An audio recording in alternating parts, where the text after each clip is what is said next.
madam. Hi, say hi, madam. We're just riding the motorbike here at Talamban. No, it's okay. You can dugtong that one. You have to dugtong.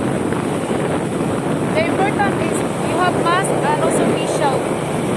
Actually, guys, we're just riding the motorbike today because we have a meeting for our business. And also we have clients today that I need to talk to them. I need to meet somewhere.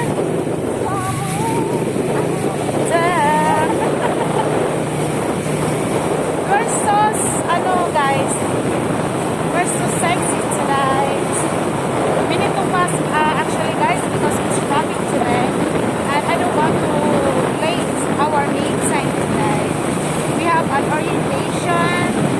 And we have to talk a lot of business and also for our real estate.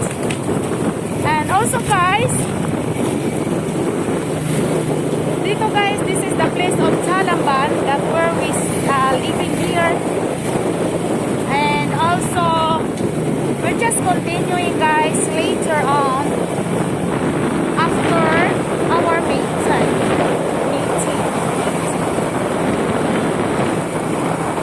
And also, guys, we have to be careful also our face shield because it's super hanging here, and we don't want our face shield, well, classic